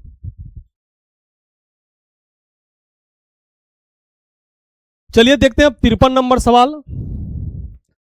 हाल ही में नई दिल्ली में आयोजित विश्व पुस्तक मेला की थीम क्या थी, विश्व पुस्तक मेला की थीम क्या थी, तो नीचे है इसका आंसर। विश्व पुस्तक मेला की थीम क्या थी, भारतीय सैन्य इतिहास, शौर्य और ज्ञान 75। देखिए यहां पे 10 से 18 जनवरी 2026 को आयोजित नई दिल्ली के प्रगति मैदान में विश्व पुस्तक मेला की थीम भारतीय सैन्य इतिहास, शौर्य और ज्ञान एट द राइट 75 थी। इसका आयोजक कौन था? National book trust. कौन आयोजन किया था इसका? National book trust. क्रम कितना था? 53वां क्रम है। अतिथि देश कौन है? अतिथि देश कौन है? तो कतर। अतिथि देश कौन है? कतर। जबकि फोकस कंट्री कौन है? स्पेन। फोकस कंट्री कौन है? स्पेन। उद्घाटन किसने किया था? केंद्रीय शिक्षा मंत्री धर्मेंद्र प्रधान ने। काहे नहीं करेगा धर्मेंद्र प्रधान? पुस्तक मेला है तो एजुकेशन मिनिस्टर ही करेगा ना। पुस्तक मेला है तो क्या कृषि मंत्री करेगा उद्घाटन कि शिक्षा मंत्री करेगा? आपको याद रखना है इसमें फोकस कंट्री देश याद रखना है स्पेन है और अतिथि देश कौन है? कतर। आपको ये दो चीज याद रखना है, दो चीज याद रखना है और थीम तो याद ही रखना है। मानव शरीर में पाई जाने वाली निम्नलिखित में से कौन सी ग्रंथि सामान्य रूप में अंतःस्रावी ग्रंथि नहीं है? पीयूष ग्रंथि अंतःस्रावी ग्रंथि है, अधिवृक्क ग्रंथि अंतःस्रावी ग्रंथि है, थायराइड ग्रंथि अंतःस्रावी ग्रंथि है, लेकिन लार ग्रंथि जो है यह बहिस्रावी ग्रंथि है। क्या है?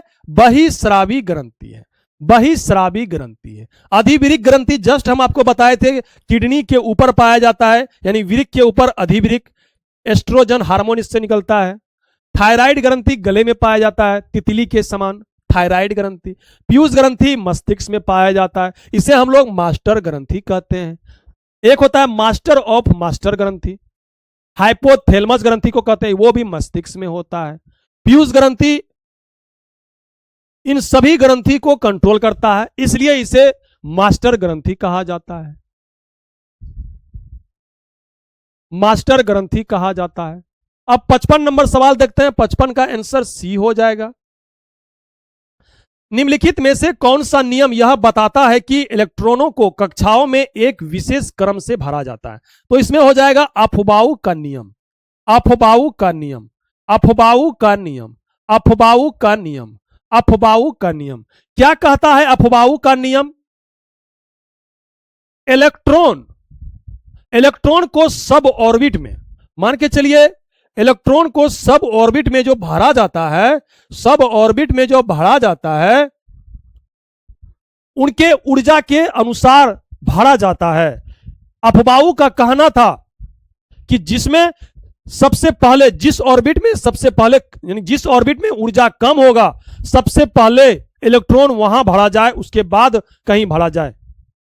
इलेक्ट्रॉन को सब ऑर्बिट में उसके ऊर्जा के आधार पे भरा जाता है, अर्थात जिस ऑर्बिट में एनर्जी सबसे कम होगा उसमें सबसे पहले इलेक्ट्रॉन भरा जाएगा, उसमें सबसे पहले इलेक्ट्रॉन भरा जाएगा। जैसे हम लोग देखते हैं 1s2 2s2 2p6 3s2 3p6 इसी तरह जाते रहता है। यही होता है अफबाऊ का नियम, यही होता है अफबाऊ का नियम, अफबाऊ का नियम। भारत के परमाणु ऊर्जा कार्यक्रम में महत्वपूर्ण योगदान देने वाले प्रसिद्ध वैज्ञानिक जिनका हाल ही में निधन हुआ है वो कौन थे? तो वो थे M.R. श्रीनिवास। कौन थे? M.R. श्रीनिवास, M.R. श्रीनिवास। देश देश भारत में स्थल से घिरा सबसे गहरा और सबसे गहरा अच्छी तरह से संरक्षित बंदरगाह कौन सा है? तो विशाखापत्तनम है। कौन सा है? विशाखापत्तनम है। किस राज्य में पंचायती राज व्यवस्था नहीं है? तो नागालैंड में नहीं है। नागालैंड में सभी इंग्लिश से बोलता है, तो यहां कहां से होगा? इंग्लिश बोलता है तो यहां कहां से होगा? यहां देखिए अब बंदरगाह के बारे में। विशाखापत्तनम बंदरगाह भारत में स्थल से घिरा सबसे गहरा और सबसे अच्छी तरह से संरक्षित बंदरगाह है। विशाखापत्तनम एक प्राकृतिक बंदरगाह है। इसे 1933 ईस्वी में वाणिज्यिक नौवहन के लिए खोला गया था। विशाखापत्तनम बंदरगाह भारत के आंध्र प्रदेश राज्य में अवस्थित है। कहां है? आंध्र प्रदेश राज्य में अवस्थित है। जैसे देखिए आप लोग मुंबई बंदरगाह, मुंबई बंदरगाह कहां है? महाराष्ट्र में है, अरब सागर। कोच्चि बंदरगाह केरल में है, अरब सागर, इसको छोड़िए। कांडला बंदरगाह कहाँ है? गुजरात में है। तूतीकोरिन बंदरगाह तमिलनाडु में। कोलकाता बंदरगाह पश्चिम बंगाल में है। चेन्नई बंदरगाह तमिलनाडु में। पारादीप कहाँ है? ओडिशा में। मोरमुगांव बंदरगाह गोवा में। न्यू मंगलोर बंदरगाह कर्नाटक में। नन्हा सेवा बंदरगाह महाराष्ट्र में। एन्नौर बंदरगाह तमिलनाडु में। कांडला बंदरगाह को ही हम लोग कहते हैं दीनदयाल उपाध्याय बंदरगाह, और नन्हा सेवा बंदरगाह को ही हम लोग कहते हैं जवाहरलाल नेहरू बंदरगाह। और भारत का सबसे बड़ा बंदरगाह हम बोलते हैं मुंबई बंदरगाह को। मुंबई बंदरगाह को, मुंबई बंदरगाह को। इसमें आपका आंसर हो जाएगा बी 154। 154 कैल्शियम सल्फेट हेमीहाइड्रेट को जब जल में मिलाया जाता है तो क्या बनता है? कैल्शियम सल्फेट CaSO4 12H2O, ये इसी को हम लोग क्या कहते हैं? Calcium sulphate hemihydrate. इसे हम लोग कहते हैं plaster of Paris. Plaster of Paris, plaster of Paris. इसी में कह रहा है कि जल को मिलाया जाए। अगर हम लोग जल इसमें और मिला देते हैं, हाफ जल मान के चलिए, तो ये क्या हो जाएगा? CaSO4 2H2O, ये हो जाएगा आपका जिप्सम। ये क्या हो जाएगा? जिप्सम। पानी को मिलाने से क्या हो जाएगा? जिप्सम, यानी कठोर हो जाएगा। यह एक कठोर ठोस पिंड के रूप में जम जाता है। हम लोग प्लास्टर ऑफ पेरिस का उपयोग कहां करते हैं? जो हाथ टूट जाता है जब प्लास्टर होता है, या छत पे हम लोग डिजाइन बनाने में यूज करते हैं, उसमें प्लास्टर ऑफ पेरिस का यूज करते हैं। जिप्सम का यूज हम लोग सीमेंट में करते हैं, सीमेंट में करते हैं जिप्सम का यूज, सीमेंट में करते हैं जिप्सम का यूज। 62 नंबर का डी आंसर हो जाएगा। वर्ष 1928 में वल्लभ भाई पटेल ने भू राजस्व यानी लगान में वृद्धि के विरोध में गुजरात के डेस डेस तालुका में किसान आंदोलन का नेतृत्व किया था। तो कहां किया था भाई? बारदोली में।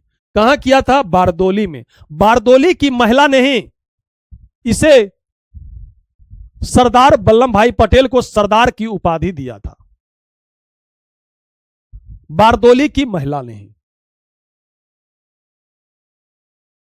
खट्टे दूध में कौन सा अम्ल पाया जाता है? दूध हो, दही हो, कौन सा अम्ल पाया जाता है? लैक्टिक अम्ल पाया जाता है। कौन सा अम्ल? लैक्टिक अम्ल पाया जाता है। एसिटिक अम्ल सिरका में पाया जाता है। साइट्रिक अम्ल खट्टे फल में पाया जाता है, जैसे नींबू, संतरा। कैंची किस भाषा का शब्द है? तो तुर्की भाषा का शब्द है। मनुष्य के मस्तिष्क का सबसे विकसित भाग कौन है? तो सेरेब्रम है। कौन है? सेरेब्रम। सबसे बड़ा भाग भी है, यानी कि सबसे बड़ा भाग जो अपना ललाट वाला भाग देख रहे हैं, यही है सेरेब्रम। ये सब स्मृति, बुद्धि, ये सभी क्या है? स्मृति है, बुद्धि है, ये यादाश्त है, ये सब सेरेब्रम ही होता है। सेरिबेलम जो हम लोग होता है, ये शरीर को कंट्रोल करके रखता है, बैलेंस करके रखता है। जो दारू पी लेता है ना, जो दारू नशा पी लेता है, शराब पी लेता है, इस सेरिबेलम ही गड़बड़ा जाता है। हाइपोथैलेमस भी होता है, थैलेमस, ये ठंडी और गर्मी का एहसास दिलाता है। थैलेमस ठंडी और गर्मी का। दादा साहेब फाल्के पुरस्कार 2023 किसे सम्मानित किया? देखिए, दादा साहेब फाल्के पुरस्कार 2023, लेकिन मिला कब? 2025-26 में। 2025 में मिला है। किसे मिला है? मोहनलाल को। आप लोग मोहनलाल को देखे भी हैं, फिल्म भी देखे। ये साउथ का सुपर स्टार है। कौन है? साउथ का सुपर स्टार है। मोटा ऐसा हीरो जो है वही है, साउथ का सुपर स्टार है।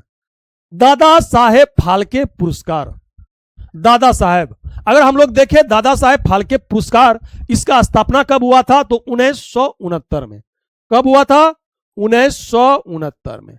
और इसका जनक कौन था? इसका जनक कौन था दादा साहेब फाल्के पुरस्कार का? यानी भारतीय सिनेमा का जनक भी उसे कहा जाता है। तो क्या था? धुंडीराज गोविंद फाल्के। गोविंद फाल्के, धुंडीराज गोविंद फाल्के इसका जनक था, जो सिनेमा का जनक भी है।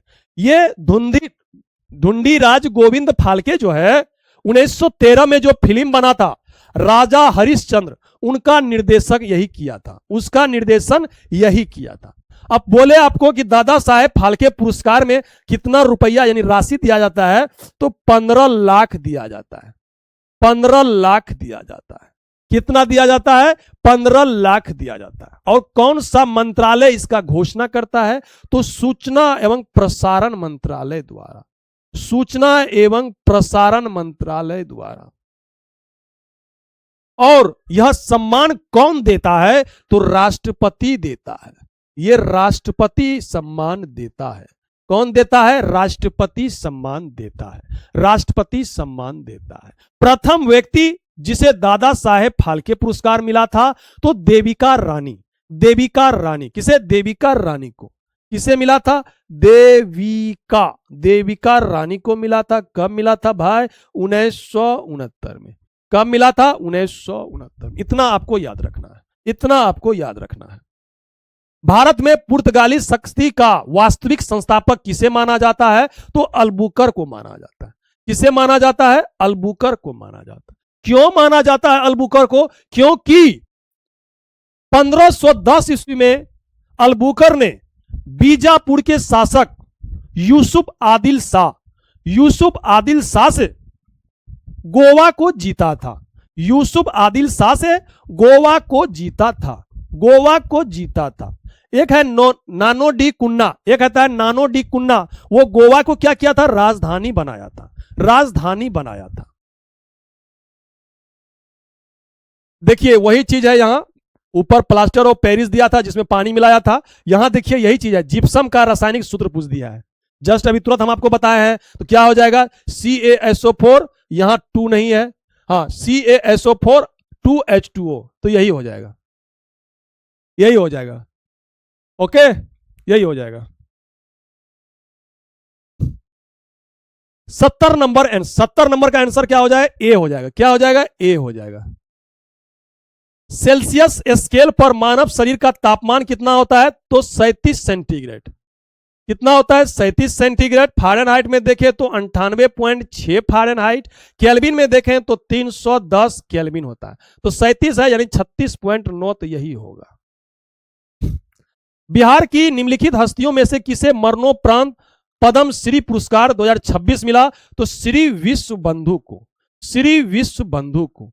श्री विश्व बंधु को। एक स्वस्थ मनुष्य का रक्तचाप यानी सिस्टोलिक और डायलोस्टोलिक यानी 120/80 होता है।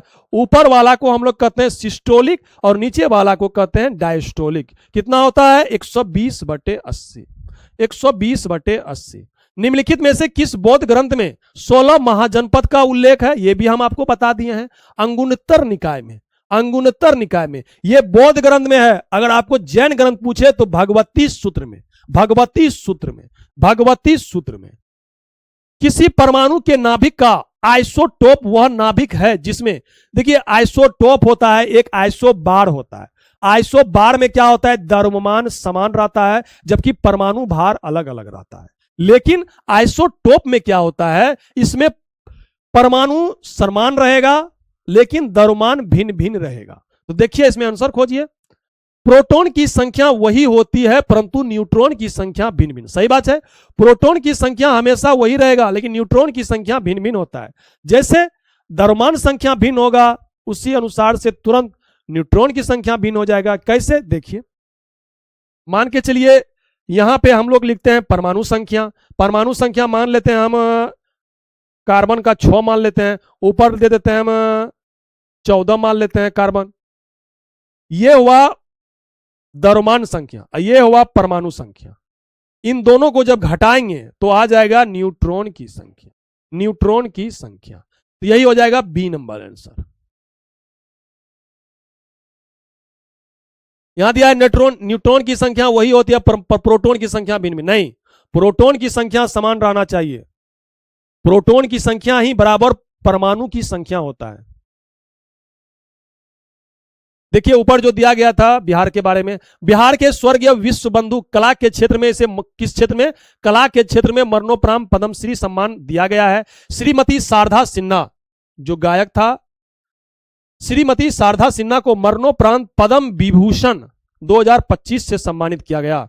बिहार से 2 और हस्तियों को पद्मश्री सम्मान से सम्मानित किया गया है। गोपाल जी त्रिवेदी को भी विज्ञान एवं अभियंत्रण में, भरत सिंह भारती को कला के क्षेत्र में दिया गया है।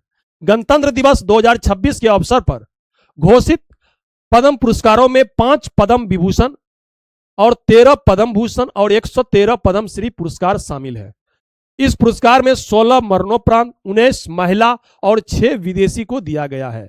क्या दिया गया है? 6 विदेशी को दिया गया है, 6 विदेशी को। इसमें 76 नंबर में हम लोग देख लेते हैं क्या हो जाएगा, डी नंबर आंसर हो जाएगा। भारत सरकार ने चंद्रयान 4 लॉन्च करने का लक्ष्य रखा है। कब तक? तो 2028 तक, 2028 तक यह लक्ष्य रखा है। निम्नलिखित में से कौन सी जनजाति दीपावली को शौक के रूप में मनाता है? तो इसमें हो जाएगा थारू जनजाति। थारू जनजाति, थारू जनजाति जो होता है दीपावली को शौक के रूप में मनाता है। यह उत्तराखंड और उत्तर प्रदेश में यह जनजाति पाया जाता है। रुक्मणी देवी अरुंडेल निम्नलिखित में से किस शैली से जुड़ा है? यह भी सवाल हम आपको बता दिए हैं। यह भरतनाट्यम से होगा, भरतनाट्यम से। कहां पे? इसी को दासी नृत्य भी कहा जाता है, दासी नृत्य भी कहा जाता है इसी को, भरतनाट्यम को। अब हम लोग 80 नंबर सवाल देखते हैं। 80 नंबर सवाल में आंसर हो जाएगा सी नंबर, न्यून कोण त्रिभुज। न्यून कोण त्रिभुज। नाभिकीय रिएक्टर में निम्नलिखित में से किसे मंदक के रूप में हम लोग प्रयुक्त करते हैं? तो भारी जल हो जाएगा, भारी जल हो जाएगा। क्या हो जाएगा? भारी जल हो जाएगा। अगर मान के चलिए मंदक पूछ दिया है तो भारी जल हो गया, यानी D2O, ड्यूटेरियम ऑक्साइड। लेकिन अगर आपसे सवाल पूछ दे कि शीतलक के रूप में किसका प्रयोग करेंगे? तो द्रवित नाइट्रोजन का, द्रवित नाइट्रोजन का, द्रवित नाइट्रोजन का। अगर हम पूछ दे स्नेहक के रूप में, यानी मॉडलेटर के रूप, स्नेहक के रूप में किसका प्रयोग करेंगे? तो ग्रेफाइट का, ग्रेफाइट का प्रयोग करेंगे स्नेहक के रूप में। अगर हम पूछ ले आपसे कि नियंत्रक क्षार के रूप में किसका प्रयोग करेंगे? तो कैडमियम और बोरोन का क्षार, कैडमियम और बोरोन का क्षार का प्रयोग करेंगे। आपसे सवाल पूछ ले कि इसमें ईंधन कौन सा यूज होगा? तो uranium 238, plutonium 239, uranium 238, plutonium 239, plutonium 239। नाभिकीय रिएक्टर का खोज किसने किया था? तो एनरिको फर्मी ने। और यह किस सिद्धांत पर काम करता है? तो नाभिकीय विखंडन के सिद्धांत पर, नाभिकीय विखंडन के सिद्धांत पर। भूतकाल में बदलिए, मां सोती है, मां सोएगी, सोएगी तो आगे हो जाएगा, मां सोती थी, यही होगा, मां सोती थी। पहले भूतकाल, मां सोती थी, यही होगा। 82 नंबर का बी हो जाएगा, मां सोती थी। अब हम लोग देखते हैं 83 number, the grand old man of India. ये दादा भाई नेहरू जी को कहते हैं। किसे कहते हैं? दादा भाई नेहरू जी को। Poverty and un British rule in India, इसी का पुस्तक है, इसी का पुस्तक है, इसी का पुस्तक है। सूची 1 को सूची 2 में मिलाइए। स्वराज पार्टी का स्थापना कब हुआ था? 1 जनवरी 1923 को। सविनय अवज्ञा आंदोलन कब हुआ था? 6 अप्रैल 1930 को। प्रथम गोल मेज सम्मेलन ये कब हुआ था? तो 12 नवंबर 1930 को। लाहौर षड्यंत्र केस कब हुआ था? 8 अप्रैल 1929 को, 8 अप्रैल 1929 को। तो 1 का हो जाएगा आपका 1 का 3, 1 का 3, ये दोनों खत्म। 2 का हो जाएगा 1, 2 का हो जाएगा 1, यानी ये सही है। अब हम लोग देखते हैं 85 नंबर सवाल। 85 नंबर सवाल, इसमें हो जाएगा 5 सेमी। क्या हो जाएगा? 5 सेमी। वन जैव विविधता संस्थान कहां स्थित है? तो ये हैदराबाद में है। कहां स्थित है? हैदराबाद में है। कहां स्थित है? हैदराबाद में स्थित है। कहां स्थित है? हैदराबाद में स्थित है। हैदराबाद में स्थित है, हम लाए थे। अच्छा देखते हैं, भारत का पहला कृत्रिम आर्द्रभूमि स्थल कौन सा है? तो केवला देव है। कौन सा है? केवला देव है। कौन सा है? केवला देव है। मृग मरीचिका का बनना उदाहरण है प्रकाश के पूर्ण आंतरिक परावर्तन के सिद्धांत पर। प्रकाश के पूर्ण आंतरिक परावर्तन के सिद्धांत पर मृग मरीचिका का चमकना ऑप्टिकल फाइबर भी इसी सिद्धांत पर काम करता है। हम जो पेट में घुसा के अंदर का चीज देखते हैं, इंडोस्कोपी करते हैं, यह भी पूर्ण आंतरिक परावर्तन के सिद्धांत पर ही काम करता है। बिहार राज्य में कितने प्रमंडल हैं? तो बिहार राज्य में 9 प्रमंडल हैं। 9 प्रमंडल हैं। कितने प्रमंडल हैं? 9 प्रमंडल हैं। भारत के सर्वोच्च न्यायालय के मुख्य न्यायाधीश को शपथ कौन दिलाता है? तो भारत के राष्ट्रपति दिलाता है। भारत के राष्ट्रपति दिलाता है। भारत के राष्ट्रपति दिलाता है। कौन सी नदी सबसे लंबी नदी है? तो नील नदी। कौन सी नदी? नील नदी। कौन सी नदी? नील नदी।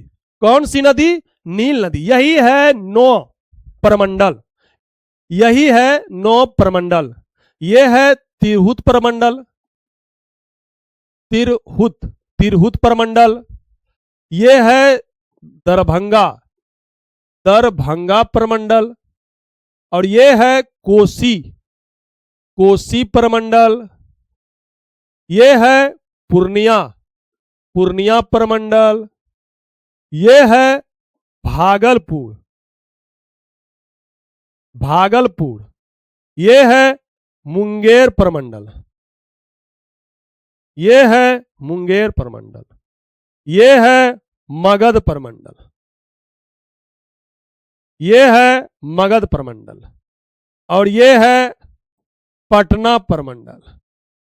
और यह है सारण प्रमंडल। यही 9 प्रमंडल है। यही 9 प्रमंडल है। सबसे कम देखें जिला किस प्रमंडल में है? तो भागलपुर प्रमंडल। मात्र 2 जिला, भागलपुर और बांका। भागलपुर और बांका। भागलपुर और बांका।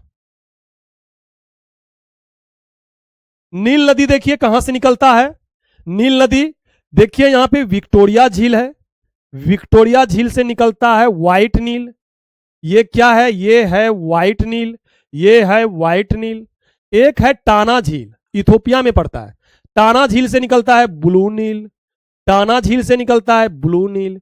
ये दोनों खार्तूम में मिल जाता है, खार्तूम नामक स्थान पे। उसके बाद ये दोनों की संगम धारा नील नदी कहलाता है। नील नदी कहलाता है। और नील नदी पे ही यहां देखिए एक आश्वासन बांध भी बना है। पूछेगा आश्वासन बांध किस नदी पे है? तो नील नदी है। नील नदी यानी मिस्र को नील नदी का वरदान कहा जाता है। और यह गिरता कहां है? तो भूमध्य सागर में। भूमध्य सागर में जाके गिर जाता है। भूमध्य सागर में जाके गिर जाता है। यागी चक्रवात का नामकरण किसने किया था? तो जापान ने किया था। किसने किया था? जापान ने किया था। घरेलू हिंसा से महिलाओं का संरक्षण अधिनियम कब लागू हुआ? देखिए लागू अगर आपसे पूछे तो 2006 में हुआ था। लागू अगर आपसे पूछे तो 2006 में हुआ था, 26 अक्टूबर 2006 को। 26 अक्टूबर 2006 को। लेकिन घरेलू हिंसा से महिलाओं का संरक्षण अधिनियम कब आया था? तो 2005 में। कब आया था? 2005 में। लेकिन लागू कब हुआ? 2006 में। 2006 में। 2006 में। 94 का आंसर देखते हैं, ए हो जाएगा। फिर 95 नंबर देखते हैं, कौन सी रचना तुलसीदास ने नहीं की थी? तो रामचरितमानस तुलसीदास, गीतावली तुलसीदास, श्री कृष्ण गीतावली तुलसीदास। ये यानी भक्तमाल जो है ये तुलसीदास ने नहीं लिखा है। भक्तमाल तुलसीदास ने नहीं लिखा है। ये किसने लिखा है? नाभादास ने। किसने लिखा है? नाभादास ने। नाभादास ने। किसने लिखा है? नाभादास ने लिखा है। नाभादास ने लिखा है। किसने लिखा है? नाभादास ने लिखा है। 96 नंबर हम लोग देखते हैं, इसका आंसर हो जाएगा बी। फिर 97 नंबर हम लोग देखते हैं, सही सुम्मिलित कीजिए। राजपथ का क्या नाम है? अभी कर्तव्य पथ। और केंद्रीय सचिवालय का नाम क्या है? अभी कर्तव्य भवन। और प्रधानमंत्री कार्यालय का नाम, जो नया नाम अभी क्या है? सेवा तीर्थ। सेवा तीर्थ। और राज निवास का नाम क्या है?